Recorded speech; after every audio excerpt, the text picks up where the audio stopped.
The Condensed History of Iraq by Gabriel Pedigo, John Knutson, Jacob Lejeune, and Bobby Tazzino.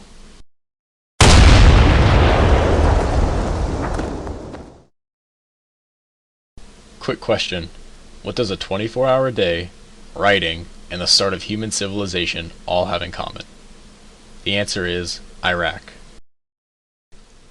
The four distinct time periods in Iraq's history that I will be presenting is 1.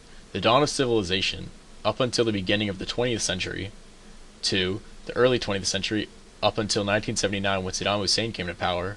3. Saddam Hussein's reign of terror from 1979 to 2003. And 4. The toppling of Saddam Hussein's regime in 2003 up until present-day Iraq. The dawn of civilization to the early 20th century. In 4800 BC, in an area we know of today as Mesopotamia, the first human civilization ever gives birth, and they are called the Sumerians. Mesopotamia is located in Iraq, specifically in an area known as the Fertile Crescent, between the Tigris and the Euphrates rivers.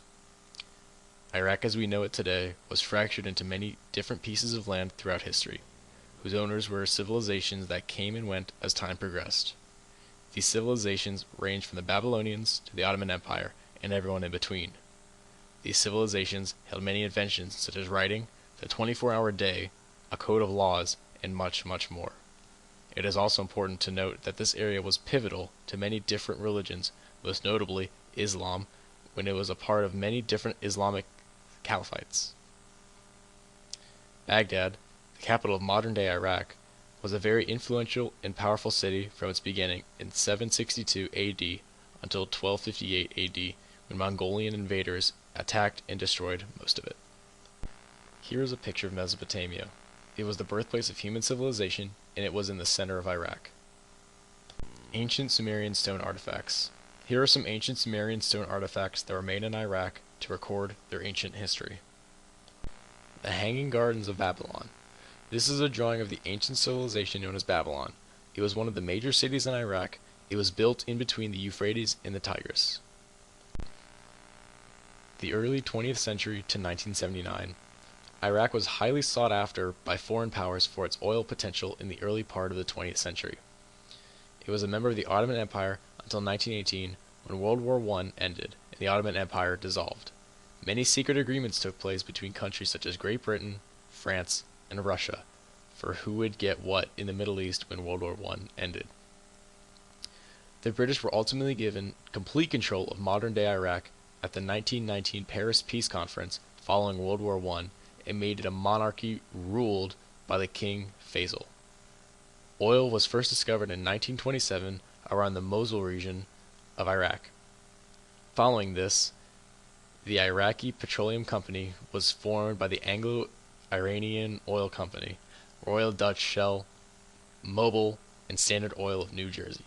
Following World War II, the United States began to get involved in Iraq, not only for its oil, but also to keep it from becoming a communist state.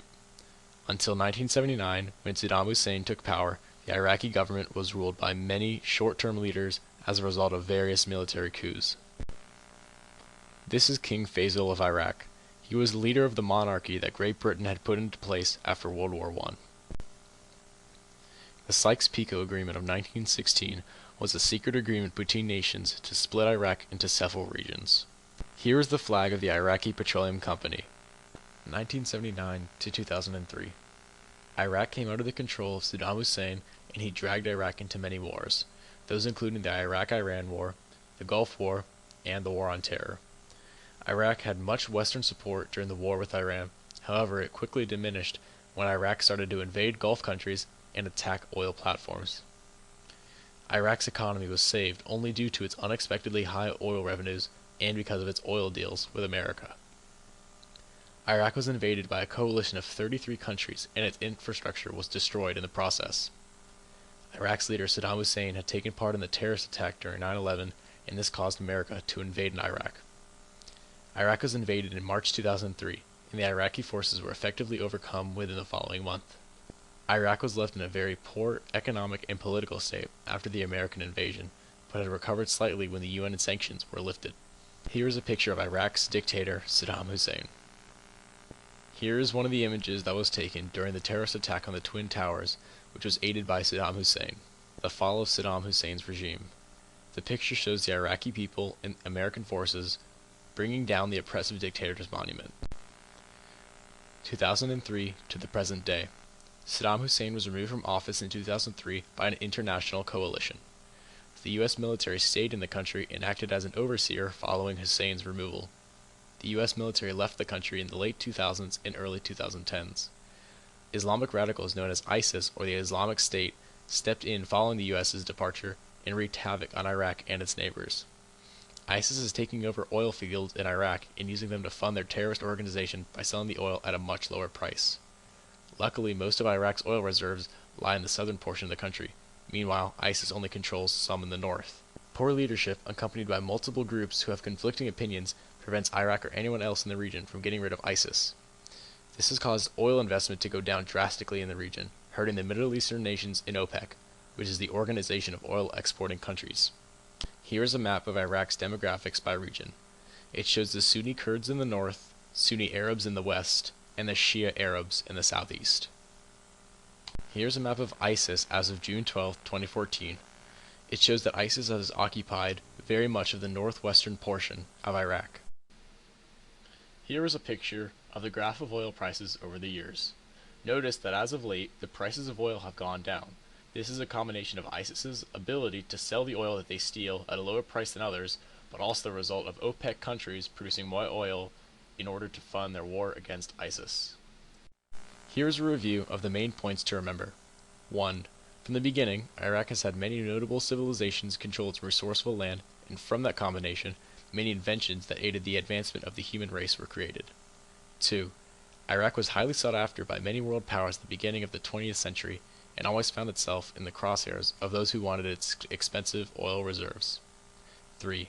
From 1979 to 2003, Iraq had been ruled by the dictator Saddam Hussein and was dragged into multiple wars. 4. The departure of the U.S. from the country in the late 2000s created a power vortex which was ultimately filled by the terrorist group ISIS. ISIS continues to this day to affect the region in every way possible, most notably in the oil industry. That is the end of my presentation. Are there any questions, comments, or feedback?